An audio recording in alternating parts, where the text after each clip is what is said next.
Ankleshwar garden city વિવાદ, social media પર viral video પાછળનો નવો પક્ષ સામે આવ્યો. જેઆરડીસી વિસ્તારમાં આવેલી ગાર્ડન સિટી નજીક બનેલી એક ઘટનાના સંદર્ભમાં સોશિયલ મીડિયા પર એક નવો વિડીયો અને કેટલીક ચોંકાવનારી વિગતો વાયરલ થઈ રહી છે. આ નવી માહિતી સામે આવ્યા બાદ સમગ્ર વિવાદ પાછળના વાસ્તવિક કારણો અને અન્ય પાસાઓ તરફ ઇશારો થઈ રહ્યો છે. શું છે વાયરલ વિડીયો પાછળનો દાવો? સોશિયલ મીડિયા પર થઈ રહેલી ચર્ચા અને વાયરલ મેસેજ મુજબ આ સમગ્ર મામલાની શરૂઆત કોઈ બહારના તત્વો દ્વારા નહીં, પરંતુ સ્કૂલના મિત્રો વચ્ચેના પરસ્પર અણબનાવ અને આંતરિક ઝઘડાથી થઈ હોવાનો દાવો કરવામાં આવી રહ્યો છે. અહેવાલો અનુસાર અંકલેશ્વરની ગાર્ડન સિટી નજીક એક અવાવરૂ જગ્યા પર પલ નામની વિદ્યાર્થીની અને તેની જ સ્કૂલની અન્ય સહેલીઓ વચ્ચે કોઈ વ્યક્તિગત બાબતે ઉગ્ર બોલાચાલી થઈ હતી, જે બાદમાં ઝઘડામાં પરિણમી હતી. વાયરલ થઈ રહેલા મેસેજમાં એવો પણ આક્ષેપ કરવામાં આવ્યો છે કે આ ઝઘડા દરમિયાન પલ નામની વિદ્યાર્થીની સાથે અશોભનીય વર્તન અને ખેંચતાણ કરવામાં આવી. આ સમગ્ર ઘટનાનો વિડીયો પણ ત્યાં હાજર ગ્રુપના જ એક મિત્ર દ્વારા બનાવવામાં આવ્યો હોવાનું કહેવાય છે.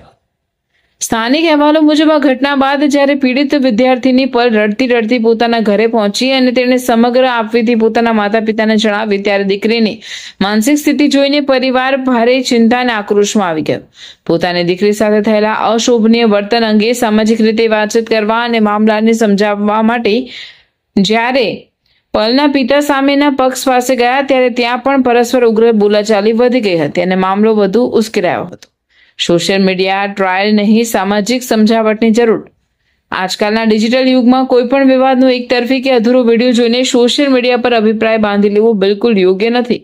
સ્થાનિક નાગરિકોને બુદ્ધિજીવીઓનું પણ માનવું છે કે આ પ્રકારના સંવેદનશીલ કિસ્સાઓમાં કાયદાકીય પ્રક્રિયા ઉપરાંત બંને પક્ષોને સાંભળીને વડીલોની મધ્યસ્થી દ્વારા સામાજિક સ્તરે બેસીને શાંતિપૂર્વક મામલો થાળે પાડવો જોઈએ, જેથી કોઈ પણ યુવાન કે વિદ્યાર્થીનું ભવિષ્ય ન બગડે.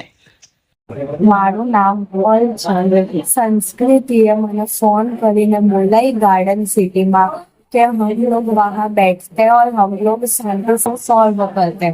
પછી મેં ને મારી ફ્રેન્ડ ધ્રુવી ત્યાં ગયા.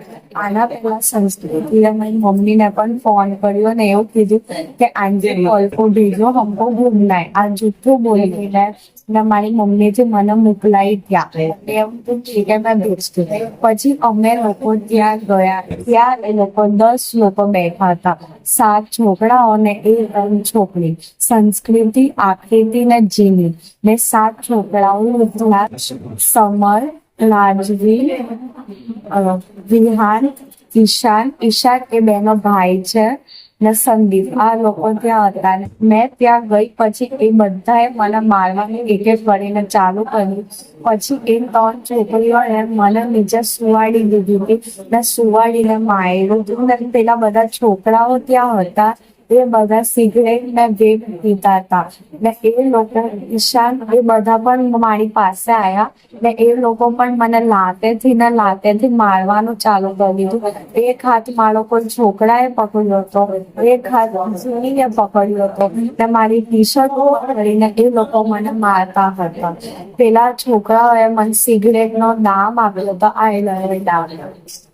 ને મને અહીંયા કાનમાંથી લોહી કાઢી દીધું હતું. મારી લિપસ્ટિક ખોવાઈ ગઈ હતી. મારા ચશ્મા એ લોકોએ તોડી નાખ્યા હતા ને બધા લોકો મને મારતા હતા. ને ગાડીમાં વિધલાક્ષ બેઠો હતો, એ બેઠો વિડીયો ઉતારતો હતો ને બધા લોકો મારી પાસે આવ્યા ને મને લાફો મારતા હતા.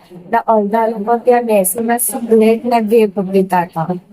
ને પછી એટલું રહ્યું. પછી મેં 2 દિવસ ઘરે ના કીધું, કેમ કે મને લાગતી હતી કે એ લોકો મને પાછા મારશે. પછી 3rd દિવસ મમ્મીએ આ બધા નિશાન જોયા. મમ્મીને ગુસ્સો આવ્યો. પછી મમ્મીએ પપ્પાને કીધું. પછી અમે લોકો એમના ઘરે જ જતા હતા, બટ અમને લોકોને એ લોકો પછી રસ્તે મળી ગયા. તો એ બે ગુસ્સામાં હતા. આ બધું જોઈને બધાને જ ગુસ્સો આવ્યો. સિગરેટના દામ ને મને મારી દીધું ને મને કાનમાંથી લોહી કાઢ્યું હતું. તો મારા પેરેન્ટ્સને બહુ ગુસ્સો આવ્યો. એટલે એ લોકોએ મારથી એમને મળી દીધું. એ લોકો આ છુપાવે છે જે મારા સાથે થયું તે.